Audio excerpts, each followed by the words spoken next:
Hi friends, எல்லோருக்கும் வணக்கம். எல்லோரும் எப்படி இருக்கீங்க? எல்லோரும் நல்லா இருப்பீங்கன்னு நினைக்கிறேன். இன்றைக்கி என்ன வீடியோனா ஈவினிங் ரொட்டீன் விலாக் பார்க்கலாம் வாங்க. ஹாய் ஃப்ரெண்ட்ஸ், என்னுடைய மாலை வேலைகள்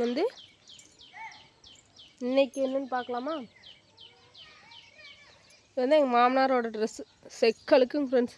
ஏன்னா காட்டு வேலைக்கு போகிறாங்கல்ல, பயங்கர அழுக்கு. அது மருந்தடிக்க போய் ஃபுல்லாக அழுக்கு. 2 நாள் 3 நாள் தொடர்ந்து போட்டு அதெல்லாம் இப்போ தான் துவைச்சி முடித்தேன். கை கூட மருந்து ஸ்மெல் அடிக்குதுங்க ஃப்ரெண்ட்ஸ். அந்தளவுக்கு ஹெவியாக இருக்குது. உடம்புக்கு ரொம்ப கெடுதல் இதெல்லாம். துவைச்சி முடிச்சுட்டு ஃப்ரெண்ட்ஸ் அதுக்குள்ளே பார்த்தீங்கன்னா கோவிலில் பாட்டு போட்டதுனால வாய்ஸ் கொடுக்குறேன். இங்கே ஆராதனை பண்ணி அடுப்பு வச்சு பாத்திரம் வச்சு சமைச்சிட்ருக்குறாங்க. பாருங்கள் இடமே எப்படி இருக்குன்னு பாருங்கள். செங்கல் தான் கேஸ் எடுப்பாங்க. இந்த வேலை இங்கே நடந்துட்டுருக்கு. இங்கே பாருங்க கச்ச கச்சன்னு வீடு ஃபுல்லாக அப்படி இருக்குது. இதெல்லாம் கூட்டி க்ளீன் பண்ணணும். அடுத்தது இந்த பாத்திரமெல்லாம் கழுவி வைக்கணும் நீட்டாக. பாருங்கள் எப்படி இருக்குன்னு. எங்களுக்கு பார்த்தீங்கன்னா காலையிலேயே துவைச்சி முடிச்சிட்டேன். காலையில் நேரமே துவைச்சி எல்லாம் காய போட்டு எடுத்து வச்சிட்டேன். இப்போ அவரது துவைச்சேன். மற்ற ட்ரெஸ் எல்லாம் துவைச்சி போட்டாங்க. அது மட்டும் தான் அழுக்காக இருந்துச்சு. சரி துவைச்சி போட்டலான்னு போட்டேன். இங்கே பாருங்க வெத்தலை குழி கட் பண்ணி விட்டு மறுபடியும் தலைஞ்சிச்சு. மறுதாணி நேற்று அரைச்சி வைக்கலான்னு நினச்சேங்க ஃப்ரெண்ட்ஸ். ஃபுல்லாக இருமல் வருது. சரி இதையும் கூலிங்காக வச்சு ரொம்ப சளி பிடிச்சிக்கிட்டு வைக்கல. பார்த்துருங்க இந்த கிளைமேட்டுக்கு குழந்தைங்களெலாம் கவனமாக பார்த்துக்கோங்க. சளி பிடிச்சா சீக்கிரம் நல்லாகாது. பாருங்க காப்பு கட்டுக்கு பூ பிடுங்கி வச்சுருக்குறாங்க. இதை சேல் பண்ணுறக்காமா. இந்த வருஷம்தான் இப்படி பண்ணியிருக்கிறாங்க. வருஷம் எல்லோரும் விற்பாங்க. இவங்க பறித்ததே இல்லை. இந்த டைம் என்னமோ அதில் உடச்சி வச்சுருக்குறாங்க. பூவும் ஆவாரம்பூ வச்சு விற்கிறதுக்கு இன்னும் ஒரு 10 நாள் இருக்குதுன்னு நினைக்கிறேன். அதுக்காக வச்சுருக்குறாங்க. கோபியில் தான் விற்கணும். ஃப்ரெண்ட்ஸ் இப்போ பார்த்தீங்கன்னா பாத்திரம்லாம் கழுவி வச்சுட்டேன். இதில் நிலக்கடலை பருப்பு வாங்கிட்டு வந்தார் எங்கள் மாமனார். அதை ஊற வச்சு குழந்தைங்களுக்கு வேக வச்சுட்டுருக்கிறேன். அடுத்தது ரசம் வைக்கலான்னு தக்காளி அரைக்க போகிறேன். கோவிலில் வாங்கிட்டு வந்தது சுகாஸ். அவள் ஏற்கனவே இருமலுங்க ஃப்ரெண்ட்ஸ். இந்த என்னுடைய மாலை வேலைகள் பாருங்கள். மோந்து வைக்கிற தண்ணி ஃபுல்லாக அரைச்சிடுறது. இங்கே பாருங்க இது குளிக்கிறதுக்கு தண்ணி பிடிச்சி வச்சுக்கிறாங்க ஃப்ரெண்ட்ஸ். தண்ணி காய வச்சு இப்போ 2 பேர்த்துக்கு குளிச்சு விடணும்.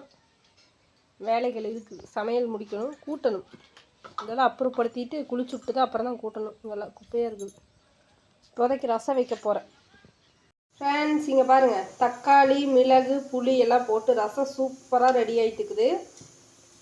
நுரக்கட்டினா நம்ம இறக்கிடலாம். ரசம் கொதிக்க வைக்கக்கூடாது. தக்காளி ரசமாக இருந்தால் கொதிக்க வைக்கணும்னா கெட்டு போயிடும். புளி ரசமாக இருந்தால் நுரக்கட்டினோடனே இறக்கிடலாம். தக்காளி புளி 2 கலந்து வைக்கிறோம் இல்லையா, அதனால் கொஞ்சம் நுரக்கட்டினோடனே இறக்கிட்டோம்னா நல்லாயிருக்கும். நீங்கள்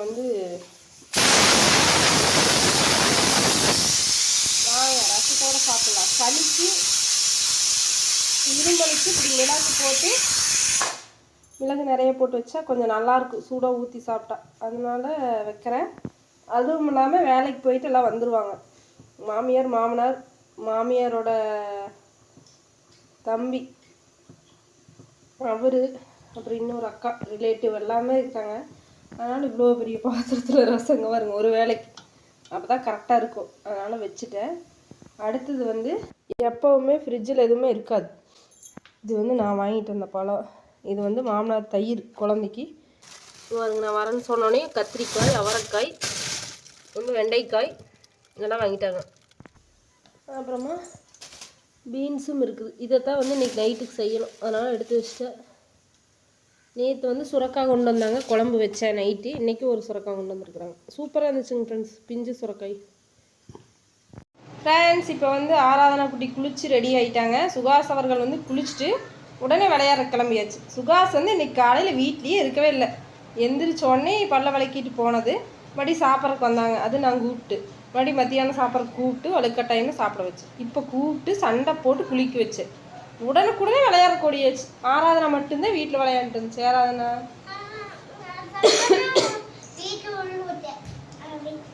விழுந்துட்டாங்க கீழே இன்னைக்கு, அதை சொல்கிறாங்க. பக்கத்து வீட்டுக்கு பசங்க பிள்ளைங்களோட வீட்லேயே விளையாண்டுட்டு இருந்துச்சு ஆராதனா. ஏன்னா அங்கே ஒரு கோழி சாவல் இருக்குதுங்க ஃப்ரெண்ட்ஸ், பண்ணைக்கோழி. அது கொத்துது அந்த 5 ரூபா கோழி. அதனால் இல்லைன்னா இந்த மணியும் கையில் பிடிக்க முடியாது, ஜெட் ஓடிடுவாங்க. அது கொத்துதுன்ட்டு பயந்துட்டு வீட்டுக்காரங்களோட மட்டும் விளையாடிட்டு வீட்லேயே விளையாண்டுட்டு இருந்தாங்க. யாராவது நட்டி இப்போ வந்து திரும்ப தண்ணி காய வச்சுட்டுருக்கிறேன். சரி வேலைக்கு போனவங்க வந்து குளிப்பாங்களேன்னு நினச்சிட்டு அப்படியே தண்ணி ஊற்றி காய வச்சுருக்கிறேன். குளிக்கிறாங்களா என்ன பண்ணுறாங்கன்னு தெரில.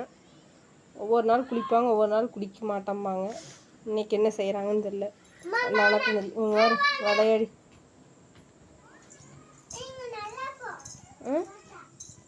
நல்லா இருக்குமா? இங்கே ஃபோட்டோ எடுக்கிறதாம்மா, நேற்று எடுத்தேன், அதனால இன்றைக்கி இங்கே எடுக்கலாமா? இந்த வியூ எப்படி இருக்குதுன்னு சொல்லுங்கள் ஃப்ரெண்ட்ஸ். அபவுட் 10 இந்த சைடு இப்படி, இந்த சைடு இன்னும் ஃபோட்டோ எடுத்தால் நல்லாயிருக்கும். பிரதீக்ஷா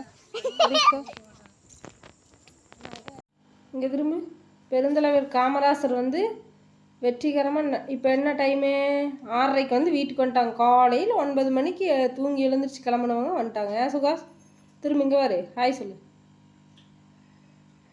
வெறும் பிஸி தான். இங்கே வந்தால் சுகாஷ் கையிலே பிடிக்க முடியாது. சுகாஷ் அதுக்கு இங்கே வராது. அப்படி தானே கூட்டியாச்சுங்க வீடெல்லாம்.